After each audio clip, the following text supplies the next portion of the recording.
Hello friends, स्वागत है आप सभी का हमारे इस यूट्यूब चैनल हिंदी साहित्य बाई पूजा पांडे में। आज के इस वीडियो में हम लोग बात करेंगे क्षितिज पाठ्य पुस्तक के भाग 1 की। क्षितिज भाग 2 का अध्ययन हम लोग पहले ही कर चुके हैं तथा केवीएस टीजीटी एग्ज़ाम में जितनी भी पुस्तकें लगी हैं आपके केवीएस टीजीटी हिंदी के लिए, उन सभी का लगभग हम लोगों ने अध्ययन कर लिया है। जैसे कि बसंत भाग 1, बसंत भाग 2, बसंत भाग 3, ये तीनों पुस्तकें, कृतिका भाग 1, कृतिका भाग 2, ये दोनों पुस्तकें भी हम लोगों ने पढ़ चुकी हैं। महत्वपूर्ण तथ्यों को देख लिया जो कि केवीएस एग्ज़ाम के लिए इम्पोर्टेंट है। भारत की खोज जो कि पंडित जवाहरलाल नेहरू के द्वारा लिखी गई है और आपको पढ़नी है, उसका अध्ययन भी हम लोग कर चुके हैं। संपूर्ण नोट्स को देख चुके हैं एक ही वीडियो में। और आज हम बात करेंगे क्षितिज भाग 1 की। बाल राम कथा है, वो भी हम लोगों ने 2 पार्ट में कर देख ली है। बस क्षितिज भाग 1 आज हम लोग देख ले रहे हैं। इसके बाद हम पढ़ेंगे बाल महाभारत कथा, जो कि 2-3 वीडियो में कंप्लीट हो जाएगी। तो चलिए हम लोग शुरू करते हैं आज का ये वीडियो। क्षितिज भाग 1, पहले गद्य खंड देखेंगे, फिर काव्य खंड देखेंगे। तो गद्य से संबंधित कुछ परिभाषाएं हैं, पहले हम उन्हें देख लेते हैं। परीक्षा में ये भी पूछे जाएंगे। देखिए, सूर्यकांत त्रिपाठी निराला का ये कथन है कि गद्य जो है वो जीवन संग्राम की भाषा है। सूर्यकांत त्रिपाठी निराला का ये कथन है कि गद्य जीवन संग्राम की भाषा है। आप लोग इन्हें नोट कर लीजिएगा। यदि गद्य कवियों की कसौटी है तो निबंध गद्य की कसौटी है। भाषा की पूर्ण शक्ति का विकास निबंधों में ही सबसे अधिक संभव होता है। ये किसने कहा है? तो ये रामचंद्र शुक्ल ने कहा है कि यदि गद्य कवियों की कसौटी है तो निबंध गद्य की कसौटी है। भाषा की पूर्ण शक्ति का विकास निबंधों में ही सबसे अधिक संभव होता है। आगे एक कथन और है, ये कथन है मुंशी प्रेमचंद का कि कहानी ऐसी रचना है जिसमें जीवन के किसी अंग या किसी एक मनोभाव को प्रदर्शित करना ही लेखक का उद्देश्य रहता है। उसके चरित्र, उसकी शैली, उसका कथा विन्यास सभी उसी एक भाव को पुष्ट करते हैं। ये कथन किसका है? तो प्रेमचंद का है। एक कथन और है रैल्फ फॉक्स का। इन्होंने कहा है कि अच्छा गद्य लिखने की कला चीज़ों को उनके सही नाम से पुकारने की कला है। चलिए अब हम लोग इस वीडियो को आगे देखते हैं। पहला पाठ है, इसके लेखक हैं प्रेमचंद। इस पाठ का नाम है दो बैलों की कथा। बहुत से लोगों ने एक कहानी पढ़ी भी होगी, दो बैलों की कथा, तो वो इसके बारे में जानते होंगे। ये प्रेमचंद के बारे में लिखी गई कहानी है। प्रेमचंद का जन्म जो है 1880 में बनारस के लमही गांव में हुआ था। उनका मूल नाम था धनपत राय और शिक्षा विभाग में इन्होंने नौकरी भी की, परंतु असहाय आंदोलन में भाग लेने के कारण इन्होंने नौकरी से त्यागपत्र दे दिया और लेखन कार्य के प्रति समर्पित हो गए। सन 1936 में इस महान कथाकार का देहांत हो गया। इनकी कहानियाँ जो है मानसरोवर के 8 भागों में संकलित हैं। इनके द्वारा लिखे गए कुछ प्रमुख उपन्यास हैं, जैसे कि सेवा सदन, प्रेमाश्रम, रंगभूमि, कायाकल्प, निर्मला, गबन, कर्मभूमि और गोदान। ये इनके कुछ प्रमुख उपन्यास हैं। इन्होंने हंस, जागरण, माधुरी आदि पत्र पत्रिकाओं का संपादन भी किया। कथा साहित्य के अलावा इन्होंने निबंध और अन्य प्रकार के गद्य लेखन भी प्रचुर मात्रा में किए।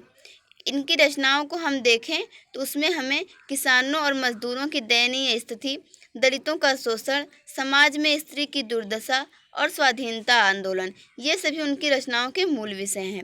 इनका कथा साहित्य जो है वो बहुत व्यापक है। उसमें मनुष्य ही नहीं बल्कि पशु पक्षियों को भी अद्भुत आत्मीयता मिली है।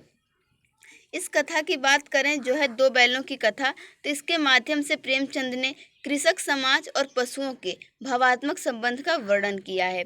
इस कहानी में उन्होंने यह भी बताया है कि स्वतंत्रता सहज में नहीं मिलती, उसके लिए बार बार संघर्ष करना पड़ता है। इस प्रकार परोक्ष रूप से यह कहानी आज़ादी के आंदोलन की भावना से जुड़ी है। इसके साथ ही इस कहानी में प्रेमचंद ने पंचतंत्र और हितोपदेश की कथा परंपरा का उपयोग और विकास भी किया है। चलिए अब हम लोग देखते हैं इस पाठ्य पुस्तक का दूसरा भाग।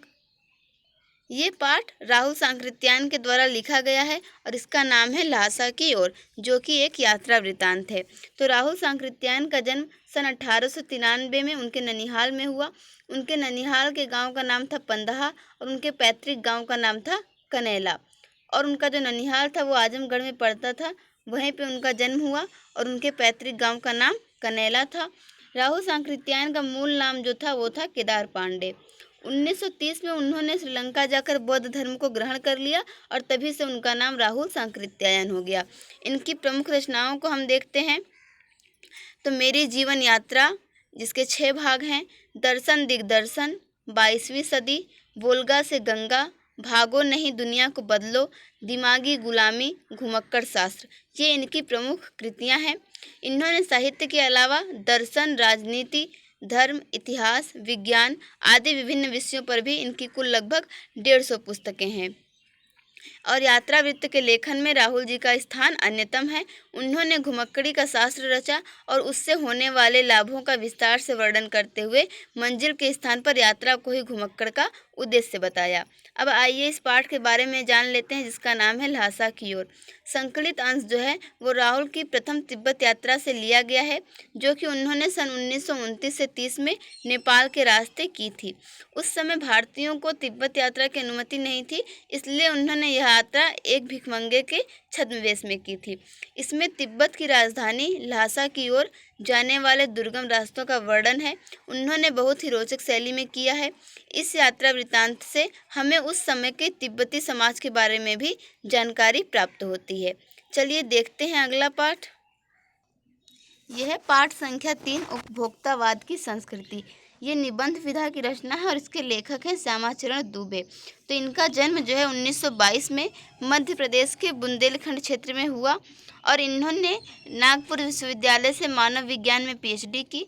ये भारत के अग्रणी समाज के वैज्ञानिक रहे हैं।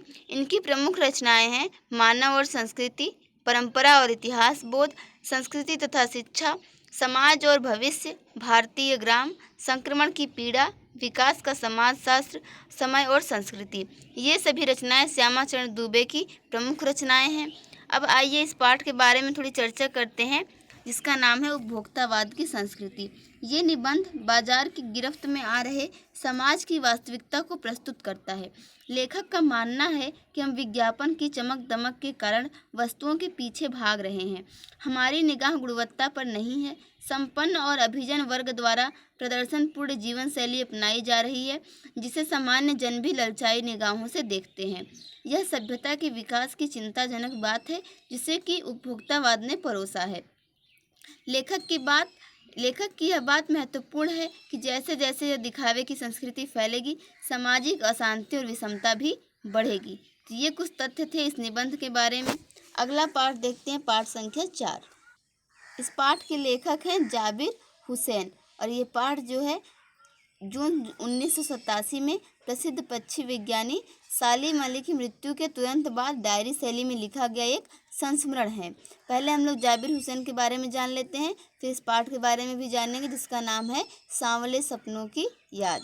इनका जन्म 1945 में नौनही गांव में नालंदा जिला में और बिहार में हुआ। ये अंग्रेजी भाषा एवं साहित्य के प्राध्यापक भी रहे हैं।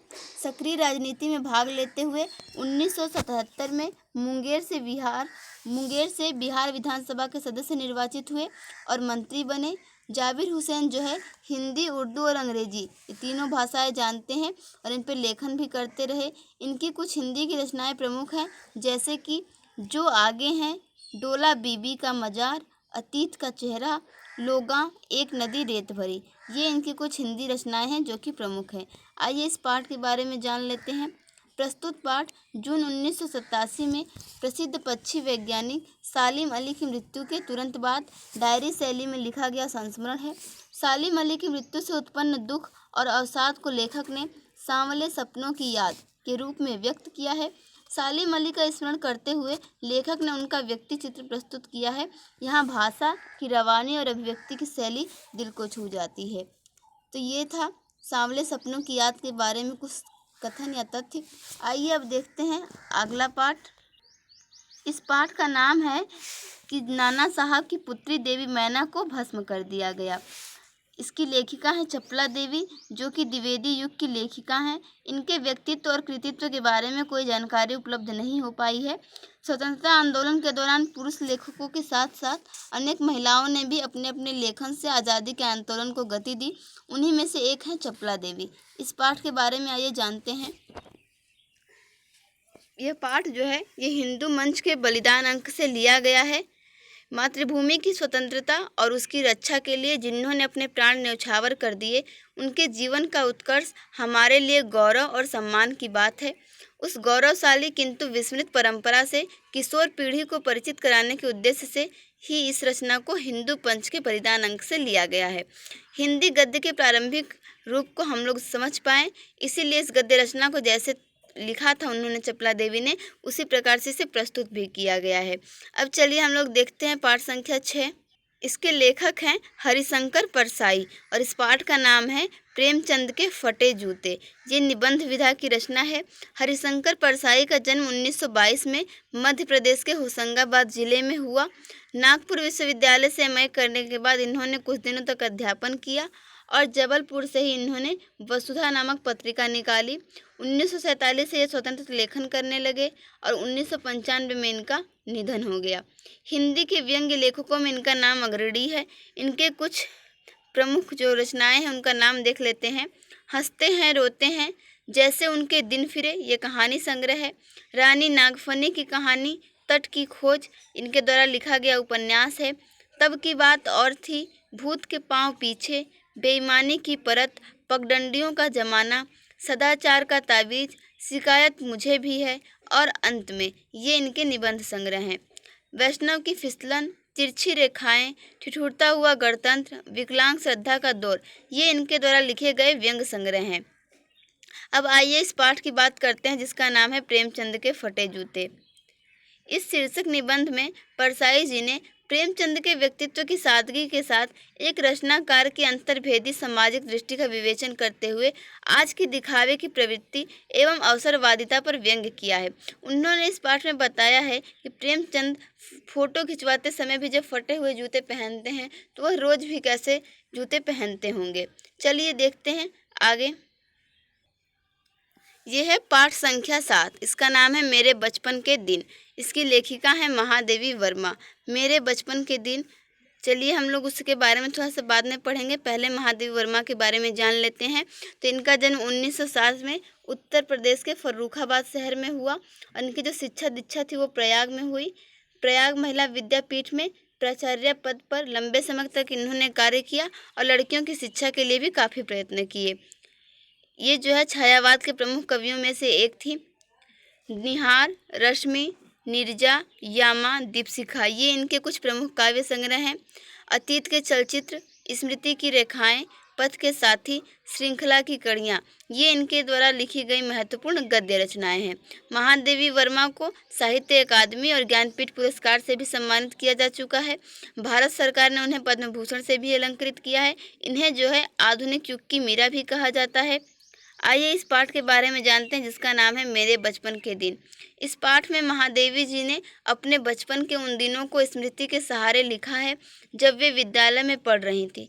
इस अंश में लड़कियों के प्रति सामाजिक रवैये, विद्यालय की सहपाठिनों, छात्रावास के जीवन और स्वतंत्रता आंदोलन के प्रसंगों का बहुत ही सजीव वर्णन आपको देखने के लिए मिलेगा। तो फ्रेंड्स, क्षितिज पाठ्य पुस्तक में जो 17 पाठ हैं उसमें 8 पाठ जो हैं वो गद्य खंड से हैं और 9 पाठ जो काव्य खंड से हैं। तो गद्य खंड के 7 पाठ का अध्ययन हम लोगों ने कर लिया है, एक पाठ और बचा है। चलिए हम उसे भी देखते हैं, उसके बाद हम लोग देखेंगे इस पाठ्य पुस्तक का काव्य खंड। इस पाठ के लेखक हैं हजारी प्रसाद द्विवेदी और इस पाठ का नाम है एक कुत्ता और एक मैना। ये निबंध विधा की रचना है। हजारी प्रसाद द्विवेदी का जन्म 1907 में दुबे का छपरा इस गांव में हुआ और इनकी जो उच्च शिक्षा थी वो काशी हिंदू विश्वविद्यालय से हुई। शांति निकेतन, काशी हिंदू विश्वविद्यालय एवं पंजाब विश्वविद्यालय में अध्यापन कार्य भी इन्होंने किया। सन 1989 में उनका देहांत हो गया। साहित्य का इतिहास, आलोचना, शोध, उपन्यास और निबंध लेखन के क्षेत्र में द्विवेदी जी का योगदान विशेष उल्लेखनीय है। इनके कुछ प्रमुख कृतियाँ हैं जैसे अशोक के फूल, कुटज, कल्पलता, बाणभट्ट की आत्मकथा, पुनर्नवा, हिंदी साहित्य का उद्भव और विकास, हिंदी साहित्य की भूमिका और कबीर, ये इनके द्वारा लिखी गई कुछ प्रमुख कृतियाँ हैं। आइए इस पाठ के बारे में बात कर लेते हैं जिसका नाम है एक कुत्ता और एक मैना। ये निबंध विधा की रचना है और इस निबंध में न केवल पशु पक्षियों के प्रति मानवीय प्रेम प्रदर्शित किया गया है बल्कि पशु पक्षियों से मिलने वाले प्रेम, भक्ति, विनोद और करुणा जैसे मानवीय भावों का भी विस्तार है। इसमें रविंद्रनाथ की कविताओं और उनसे जुड़ी स्मृतियों के सहारे गुरुदेव की संवेदनशीलता, आंतरिक विराटता और सहजता के चित्र तो उकेरे ही गए हैं।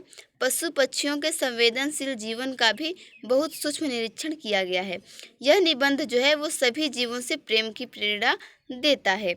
तो ये हमने गद्य खंड से 8 महत्वपूर्ण पाठों को देख लिया, उनके लेखक को देख लिया और उनके बारे में थोड़ा सा परिचय भी प्राप्त कर लिया कि उनकी रचनाएं कौन सी हैं और उनका जन्म कब हुआ, उनकी शिक्षा दीक्षा कैसे हुई या फिर उनका कोई विशेष क्षेत्र में योगदान रहा है। चलिए अब हम लोग देखते हैं पाठ संख्या 9 और यहीं से शुरू होता है क्षितिज पाठ्य पुस्तक का काव्य खंड। यह है पाठ संख्या 9 साखियाँ एवं शब्द। इसके रचनाकार हैं कबीर। कबीर के देखिए जन्म और मृत्यु के बारे में अन्य किंवदंतियाँ प्रचलित हैं। कुछ विद्वान कुछ मानते हैं और कुछ तो इसलिए हम जो इसमें दिया है पाठ में उसे ही मानकर चलते हैं कि 1398 में काशी में उनका जन्म हुआ और 1518 के आसपास मगहर में उनका देहांत हुआ। इन्होंने विधिवत शिक्षा नहीं पाई थी, परंतु सत्संग, पर्यटन और अनुभव से उन्होंने ज्ञान प्राप्त किया था। भक्तिकालीन निर्गुण संत परंपरा के प्रमुख कवि हैं ये कबीर। इनकी रचनाएं कबीर ग्रंथावली में संग्रह करके रखी गई हैं, किंतु कबीर पंथ में उनकी रचनाओं का संग्रह बीजक ही प्रमाणिक माना जाता है। आइए अब इनके कुछ साखियाँ और शब्द देख लेते हैं जो कि हमें पढ़ने हैं। यहाँ पे जो साखियाँ हैं उनमें प्रेम का महत्व, संत के लक्षण, ज्ञान की महिमा, बाह्य आडंबरों का विरोध आदि भावों का उल्लेख हुआ है। पहले पद में बाह्य आडंबरों का विरोध है और अपने भीतर ही ईश्वर की प्राप्ति का संकेत है। तो दूसरे शब्द में ज्ञान की आंधी के रूपक के सहारे ज्ञान के महत्व का वर्णन है। कबीर कहते हैं कि ज्ञान की सहायता से मनुष्य अपनी दुर्बलताओं से मुक्त होता है। देखिए इस पाठ में जो साखियाँ दी गई हैं, पहला है कि मान सरोवर सुभर जल हंसा केल कराही, मुक्ता फल मुक्ता चुगै अब उड़ी अनंत न जाही। दूसरा है प्रेमी ढूंढत मैं फिरों, प्रेमी मिले न कोई, प्रेमी को प्रेमी मिले सब विष अमृत होई। हस्ती चढ़िए ज्ञान को सहज दुलीचा डारी, स्वान रूप संसार है भूखन दे झक मारी। इन पंक्तियों को आप लोग ध्यान से देखते चलिए, क्योंकि परीक्षा में ऐसे भी प्रश्न पूछा जा सकता है। ये पंक्तियाँ देखकर पूछ लेगा कि ये क्या है, साखी हैं, शब्द हैं, दोहा हैं या क्या है, और ये किसकी पंक्तियाँ हैं, यानी कबीर की हैं, रहीम की हैं, तुलसी की हैं। इस तरीके से ये प्रश्न पूछे जा सकते हैं। पखा पखी के कारणे सब जग रहा भुलान, निरपक होई के हरि भजे सोई संत सुजान। पांचवा साखी है हिंदू मुआ राम कही, मुसलमान खुदाई, कहे कबीर सो जीवता जो दोहों के निकट न जाई। काबा फिर काशी भया राम ही भया रहीम, मोट चून मैदा भया बैठ कबीरा जीम। ऊंचे कुल का जन्मिया जे करनी ऊंच न होई, सुबरन कलश सुरा भरा साधु निंदा सोई। तो ये इस पाठ की कुछ साखियाँ और शब्द जो हमने देखे। चलिए देखते हैं अगला पाठ, पाठ संख्या 10। इस पाठ की कवित्री हैं लल्लद्यत, जिन्होंने कि वाक लिखे हैं। कश्मीरी भाषा की ये लोकप्रिय संत कवित्री हैं। इनका जन्म 1320 में कश्मीर स्थित पामपोर के सिमपुरा गांव में हुआ था और इनके जीवन के बारे में कोई प्रमाणिक जानकारी नहीं मिलती है। लल्लद्यत को लल्लेश्वरी, लला, लल योगेश्वरी, ललारिफा आदि नामों से भी जाना जाता है और 1391 के आसपास इनका देहांत हो गया। इनकी काव्य शैली को ही वाह कहा जाता है और जिस तरह हिंदी में कबीर के दोहे, मीरा के पद, तुलसी की चौपाई, रसखान के सवैये प्रसिद्ध हैं, उसी तरह लल्लद्यत के वाक प्रसिद्ध हैं। अपने वाकों के जरिए उन्होंने जाति और धर्म की संकीर्णताओं से ऊपर उठकर भक्ति के ऐसे रास्ते पर चलने पर जोर दिया है कि जिसका जुड़ाव जीवन से हो। उन्होंने धार्मिक आडंबरों का विरोध किया है और प्रेम को ही सबसे बड़ा मूल्य बताया है। चलिए इस पाठ के बारे में देख लें। तो भक्ति काल की व्यापक जन चेतना और उसके अखिल भारतीय स्वरूप से परिचित कराने के उद्देश्य से यहाँ पे इनके 4 वाकों का हिंदी अनुवाद प्रस्तुत किया जाता है। हम उन 4 वाकों को भी अभी देखेंगे। कवियत्री ने ईश्वर प्राप्ति के लिए किए जाने वाले अपने प्रयासों की व्यर्थता की चर्चा की है। दूसरे में बाह्याडंबरों का विरोध करते हुए यह कहा है कि अंतःकरण से संभावी होने पर ही मनुष्य की चेतना व्यापक हो सकती है। दूसरे शब्दों में इस माया जाल में कम से कम लिप्त होना चाहिए। तीसरे वाक्य में कवियत्री के आत्मालोचन की अभिव्यक्ति की है। वे अनुभव करती हैं कि भवसागर से पार जाने के लिए सद्कर्म ही सहायक होते हैं। भेदभाव का विरोध और ईश्वर की सर्वव्यापकता का बोध चौथे वाक्य में किया गया है और इन्होंने आत्मज्ञान को ही सच्चा ज्ञान माना है। जो वाक्य इन्होंने लिखे हैं उसका हिंदी में अनुवाद किसने किया है तो मीरा कांत ने किया है। ये आप नोट कर लें। चलिए देखते हैं इनके द्वारा लिखे गए वाक्यों को।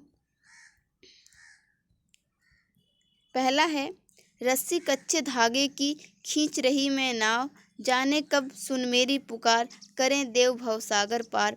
पानी टपके कच्चे सकोरे, व्यर्थ प्रयास हो रहे मेरे, जी में उठती रह रहे हुक, घर जाने की चाह है घेरे।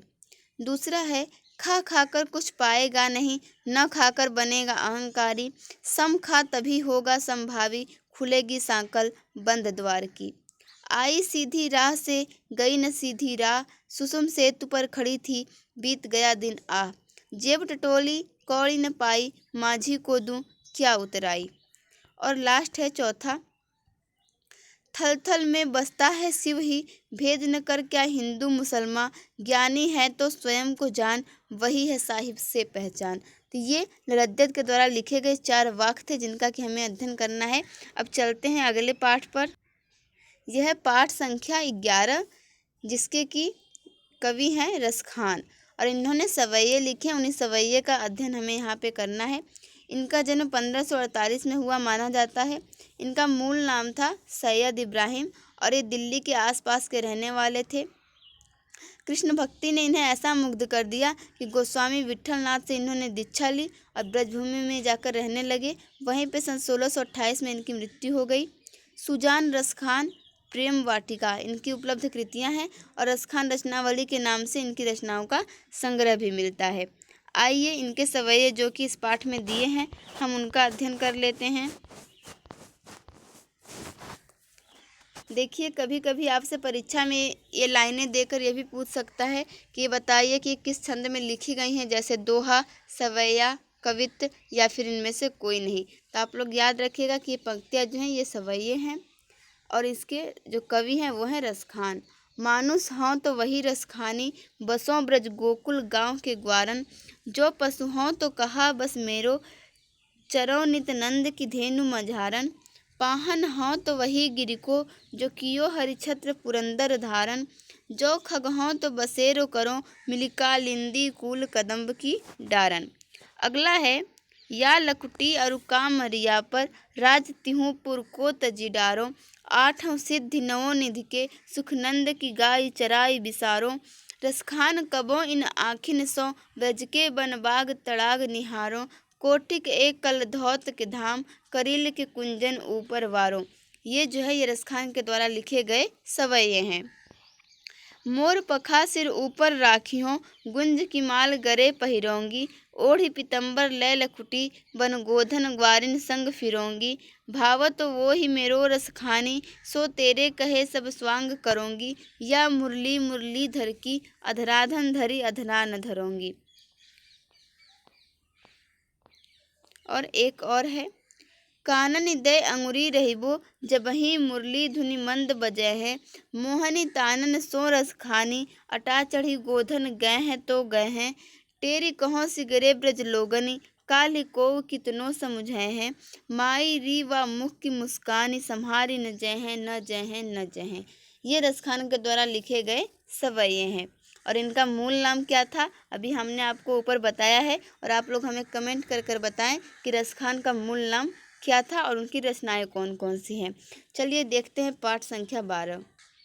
इसके रचनाकार हैं माखनलाल चतुर्वेदी और इस पाठ का नाम है कैदी और कोकिला। ये कविता है। माखनलाल चतुर्वेदी का जन्म 1889 में मध्य प्रदेश के होशंगाबाद जिले में हुआ। 16 वर्ष की अवस्था में ही वे शिक्षक बने और उन्होंने फिर अध्यापन कार्य छोड़कर प्रभा पत्रिका का संपादन शुरू कर दिया। वे देशभक्त कवि एवं प्रखर पत्रकार थे। उन्होंने कर्मवीर और प्रताप का भी संपादन किया। सन 1968 में उनका देहांत हो गया। इनकी कुछ प्रमुख रचनाएं हैं हिम किरीटनी, साहित्य देवता, हिम तरंगिनी, वेणुलो गूंजे धरा। ये इनकी कुछ प्रमुख कृतियां हैं। चलिए अब इस पाठ के बारे में थोड़ी चर्चा करते हैं, फिर इस कविता को भी देखेंगे कि ब्रिटान्य उपनिवेशवाद के शोषण तंत्र का बारीक विश्लेषण करती कैदी और कोकिला कविता बहुत लोकप्रिय रही है। यह कविता भारतीय स्वाधीनता सेनानियों के साथ जेल में किए गए दुर्व्यवहारों और यातनाओं का मार्मिक साक्ष्य प्रस्तुत करती है। कवि जेल में एकाकी और उदास है। कोकिल से अपने मन का दुख, असंतोष और ब्रिटानी शासन के प्रति अपने आक्रोश को व्यक्त करते हुए वह कहता है कि यह समय मधुर गीत गाने का नहीं बल्कि मुक्ति का गीत सुनाने का है। कवि को लगता है कि कोयल भी पूरे देश को एक कारागार के रूप में देखने लगी है, इसीलिए अर्धरात्रि में चीख उठी है। आइए इस कविता को देखते हैं। कैदी और कोकिला। क्या गाती हो, क्यों रह जाती हो, कोकिल बोलो तो, क्या लाती हो संदेशा किसका है, कोकिल बोलो तो। ऊंची काली दीवारों के घेरे में, डाकू चोरों बटमारों के डेरे में, जीने को देते नहीं पेट भर खाना, मरने भी देते नहीं तड़प रह जाना। जीवन पर अब दिन रात कड़ा पहरा है, शासन है या तम का प्रभाव गहरा है। हिमकर निराश कर चला रात भी काली, इस समय कालिमा में जगी क्यों आली। क्यों हुक पड़ी वेदना बोझ वाली सी, कोकिल बोलो तो, क्या लूटा।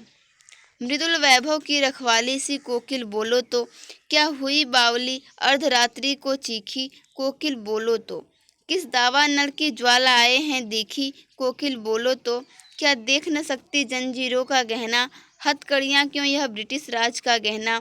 कोल्हू का चर्रक चूँ जीवन की तान, गिट्टी पर अंगुलियों ने लिखे गान। हूँ मोट खींचता लगा पेट पर जुआ, खाली करता हूँ ब्रिटिश अकड़ का कुआं। दिन में करुणा क्यों जगे रुलाने वाली, इसलिए रात में गजब ढा रही आली। इस शांत समय में अंधकार को भेद, रो रही क्यों हो, कोकिल बोलो तो। चुपचाप मधुर विद्रोह बीच इस भांति बो रही क्यों हो, कोकिल बोलो तो। काली तू रजनी भी काली, शासन की करनी भी काली। काली लहर कल्पना काली, मेरी काल कोठरी काली। टोपी काली कमली काली, मेरी लौह श्रृंखला काली। पहरे की हुंकृति की ब्याली, तिस पर है गाली ए आली। इस काले संकट सागर पर मरने की मदमाती, कोकिल बोलो तो। अपने चमकीले गीतों को क्यों कर हो तैराती, कोकिल बोलो तो। तुझे मिली हरियाली डाली, मुझे नसीब कोठरी काली। तेरा नभ भर में संचार, मेरा 10 फुट का संसार। तेरे गीत कहावे वाह, रोना भी है मुझे गुनाह। देख विषमता तेरी मेरी, बजा रही तिस पर रणभेरी। इस हुंकृति पर अपनी कृति से और कहो क्या कर दूं, कोकिल बोलो तो। मोहन के व्रत पर प्राणों का आसव किस में भर दूं, कोकिल बोलो तो ये पंक्तियाँ आपने देखी जो कि कैदी और कोकिला इस कविता से थी, जिसके कि कवि हैं माखनलाल चतुर्वेदी। इन्हें एक भारतीय आत्मा भी कहा जाता है। अब चलिए देखते हैं अगला पाठ। इस पाठ के रचनाकार हैं सुमित्रा नंदन पंत और इस पाठ का नाम है ग्रामश्री। ये कविता है। सुमित्रा नंदन पंत का जन्म जो है उत्तरांचल के अल्मोड़ा जिले में कौसानी गांव में हुआ सन 1900 में। उनकी शिक्षा बनारस और इलाहाबाद में हुई और महात्मा गांधी के आह्वान पर जब आज़ादी का आंदोलन चल रहा था तो उन्होंने कॉलेज छोड़ दिया। सुमित्रा नंदन पंत जो है वो छायावाद के कवियों में अपना महत्वपूर्ण स्थान रखते हैं। इनका काव्य क्षेत्र 1916 से 1977 तक फैला है। सन 1977 में उनका देहावसान हो गया। इनकी कुछ प्रमुख काव्य कृतियाँ हैं जैसे वीणा, ग्रंथि, गुंजन, ग्राम्या, पल्लव, युगांत, स्वर्ण किरण, स्वर्ण धूलि, कला और बूढ़ा चांद, लोकायतन, चिदम्बरा। इन्हें जो है साहित्य अकादमी पुरस्कार, भारतीय ज्ञानपीठ पुरस्कार और सोवियत लैंड नेहरू पुरस्कार से सम्मानित किया जा चुका है। इस कविता में पंत जी ने गांव की प्राकृतिक सुषमा और समृद्धि का मनोहारी वर्णन किया है। खेतों में दूर तक फैली लहलहाती फसलें, फल फूलों से लदी पेड़ों की डालियां और गंगा की सुंदर रेती कवि को रोमांचित करती है और उसी रोमांच की अभिव्यक्ति है यह कविता, जिसका नाम है ग्रामश्री। आइए इस कविता को देखते हैं। फैली खेतों में दूर तलक मखमल की कोमल हरियाली, लिपटी जिससे रवि की किरणें, चांद की सी उजली जाली, तिनकों के हरे हरे तन पर हिल हरित रुधिर है रहा झलक। श्यामल भूतल पर झुका हुआ नभ का चीर निर्मल नील फलक। रोमांचित सी लगती वसुधा आई जो गेहूं में बाली। अरहर सनई की सोने की किंकड़ियां हैं शोभाशाली। उड़ती भीनी तैलाक्त गंध फूली सरसों पीली पीली। लो हरित धरा से झांक रही नीलम की कली तीसी नीली। रंग रंग के फूलों में रिलमिल हंस रही सखियां मटर खड़ी। मखमली पेटियों सी लटकी छिमियां छिपाए बीज लड़ी। फिरती हैं रंग रंग की तितली रंग रंग के फूलों पर सुंदर। फूले फिरते हों फूल स्वयं उड़ उड़ वृंतों से वृंतों पर। अब रजत स्वर्ण मंजरियों से लद गई आम्र तरु की डाली। झर रहे ढाक पीपल के दल हो उठी कोकिला मत वाली। महके कटहल मुकुलित जामुन जंगल में झरबेरी झूली। फूले आड़ू नींबू दाड़िम आलू गोभी बैंगन मूली।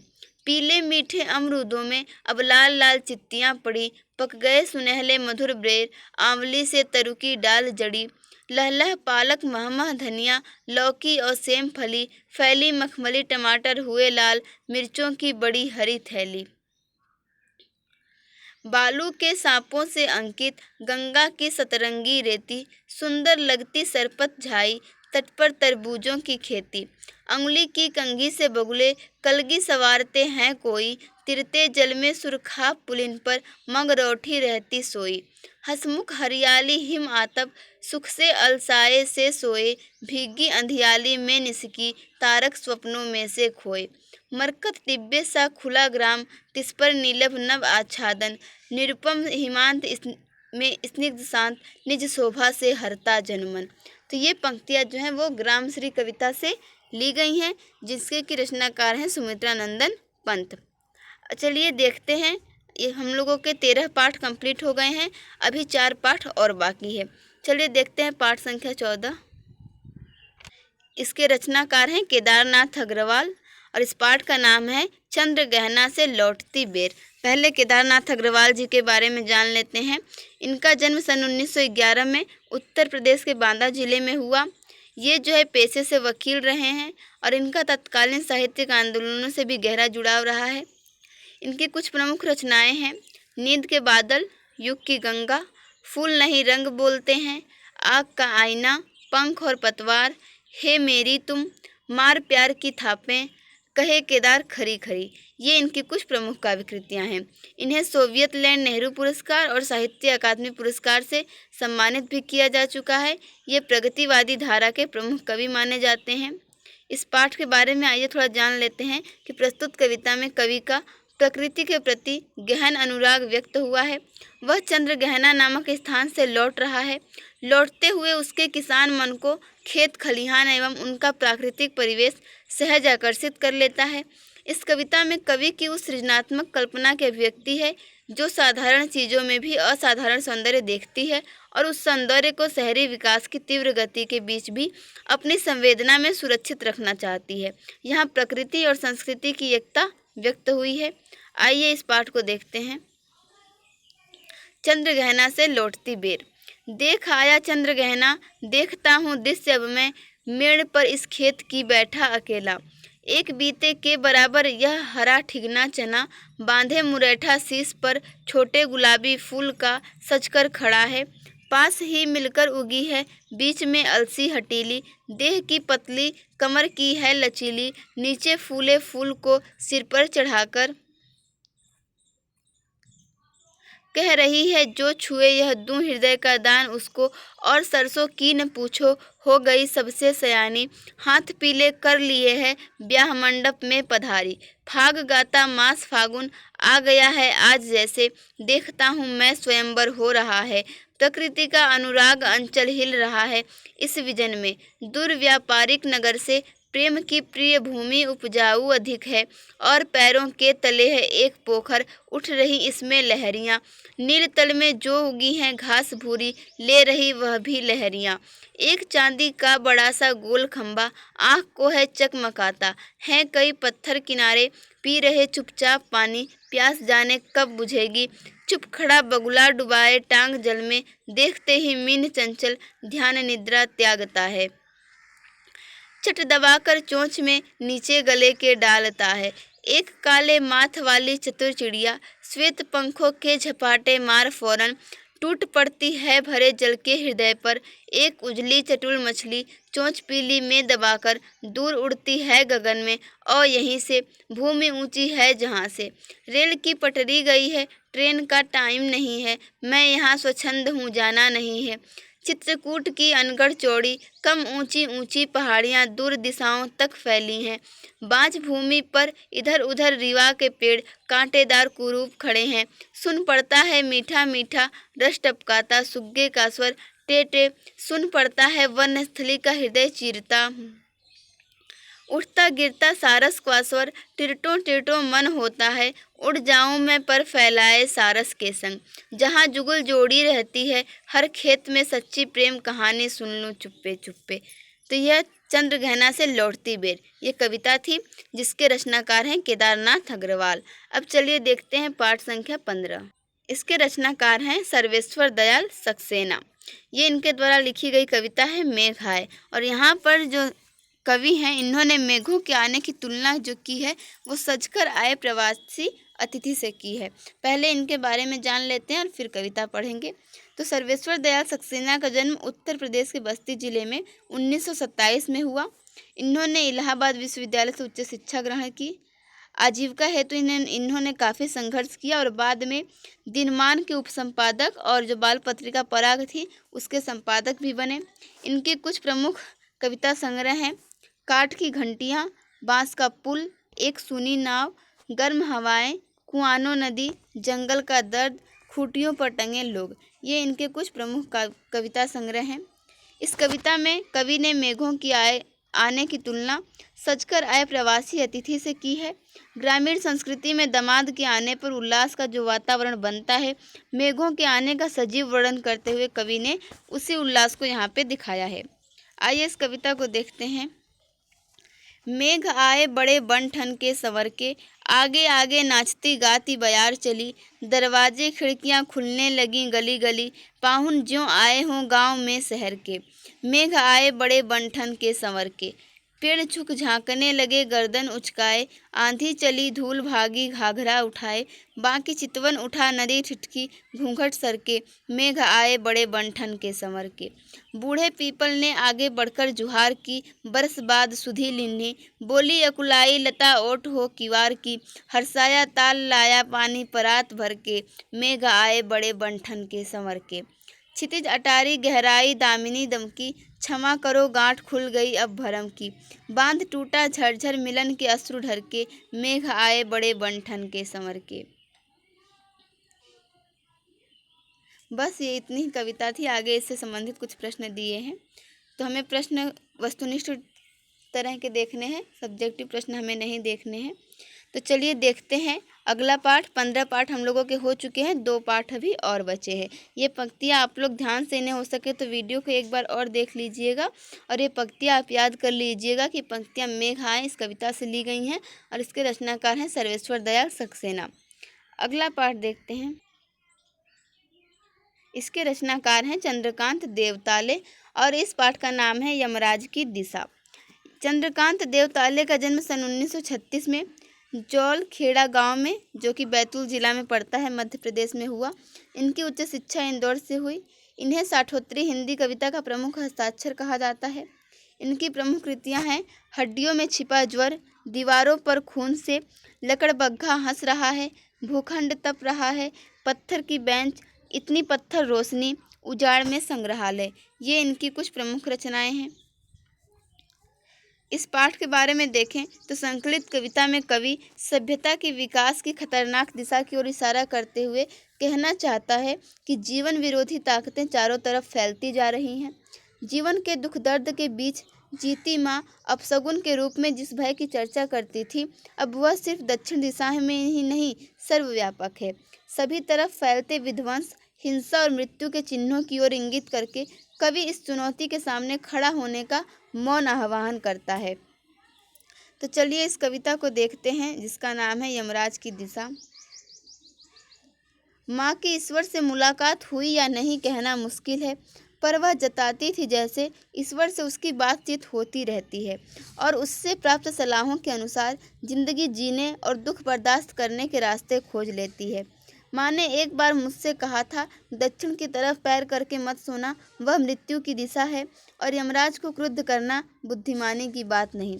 तब मैं छोटा था और मैंने यमराज के घर का पता पूछा था। उसने बताया था, तुम जहाँ भी हो वहाँ से हमेशा दक्षिण में। माँ की समझाइश के बाद दक्षिण दिशा में पैर करके मैं कभी नहीं सोया और इससे इतना फ़ायदा ज़रूर हुआ, दक्षिण दिशा पहचानने में मुझे कभी मुश्किल का सामना नहीं करना पड़ा। मैं दक्षिण में दूर दूर तक गया और मुझे हमेशा माँ याद आई। दक्षिण को लांघ लेना संभव नहीं था, होता छोर तक पहुँच पाना तो यमराज का घर देख लेता। पर आज जिधर भी पैर करके सो वही दक्षिण दिशा हो जाती है। सभी दिशाओं में यमराज के आलीशान महल हैं और वे सभी में एक साथ अपनी दहकती आंखों सहित विराजते हैं। माँ अब नहीं है और यमराज की दिशा भी वह नहीं रही जो माँ जानती थी। तो फ्रेंड्स, 16वां पाठ ये था यमराज की दिशा, जिसके रचनाकार थे चंद्रकांत देवताले। चलिए देखते हैं क्षितिज पाठ्य पुस्तक भाग 2 का अंतिम पाठ, पाठ संख्या 17। इसके रचनाकार हैं राजेश जोशी। इस पाठ का नाम है बच्चे काम पर जा रहे हैं। राजेश जोशी का जन्म जो है 1946 में मध्य प्रदेश के नरसिंहगढ़ जिले में हुआ और इनकी जब शिक्षा पूरी हो गई तो इन्होंने पत्रकारिता शुरू की और कुछ सालों तक अध्यापन भी किया। इन्होंने कविताओं के अलावा कहानियाँ, नाटक, लेख और टिप्पणियाँ भी लिखी हैं।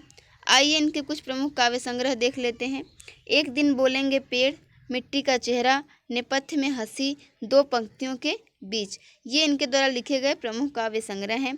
इन्हें मध्य प्रदेश शासन का शिखर सम्मान, साहित्य अकादमी पुरस्कार और माखनलाल चतुर्वेदी पुरस्कार, ये सभी दिया जा चुका है। आइए चलिए देखते हैं। इस कविता के बारे में देखें तो प्रस्तुत कविता में बच्चों से बचपन छीन लिए जाने की पीड़ा व्यक्त हुई है। कवि ने उस सामाजिक आर्थिक विडंबना की ओर इशारा किया है जिसमें कुछ बच्चे खेल, शिक्षा और जीवन की उमंग से वंचित हैं। चलिए इस कविता को देखते हैं। बच्चे काम पर जा रहे हैं। कोहरे से ढकी सड़क पर बच्चे काम पर जा रहे हैं। सुबह सुबह बच्चे काम पर जा रहे हैं। हमारे समय की सबसे भयानक पंक्ति है यह। भयानक है इससे विवरण की तरह लिखा जाना चाहिए इसे सवाल की तरह। काम पर क्यों जा रहे हैं बच्चे? क्या अंतरिक्ष में गिर गई हैं सारी गेंदें? क्या दीमकों ने खा लिया है सारी रंग बिरंगी किताबों को? क्या काले पहाड़ के नीचे दब गए हैं सारे खिलौने? क्या किसी भूकंप में ढह गई हैं सारे मदरसों की इमारतें? क्या सारे मैदान, सारे बगीचे और घरों के आंगन खत्म हो गए हैं एकाएक? तो फिर बचा ही क्या है इस दुनिया में? कितना भयानक होता अगर ऐसा होता। भयानक है लेकिन इससे भी ज़्यादा यह है कि सारी चीज़ें हस्ब मामूल, पर दुनिया की हजारों सड़कों से गुजरते हुए बच्चे, बहुत छोटे छोटे बच्चे काम पर जा रहे हैं। ये कविता यहीं पे ख़त्म होती है। इसके रचनाकार हैं राजेश जोशी। तो फ्रेंड्स, आपने देखा इस वीडियो में हम लोगों ने क्षितिज भाग 2 के संपूर्ण 17 पाठों का अध्ययन कर लिया। जितने भी महत्वपूर्ण प्रश्न बन सकते थे उसको भी हमने देख लिया। अब अगले वीडियो में हम लोग बात करेंगे महाभारत कथा की। उसके बाद हम व्याकरण से संबंधित कुछ वस्तुनिष्ठ प्रश्न को भी लाएंगे जो कि KVS TGT एग्ज़ाम के लिए इम्पोर्टेंट होंगे। तो आप लोग हमारे साथ बने रहिए और आपको ये वीडियो कैसा लगा हमें कमेंट कर ज़रूर बताएं। वीडियो को अपने फ्रेंड्स को भी शेयर करें, चैनल को लाइक और सब्सक्राइब करें। Thank you for watching this video.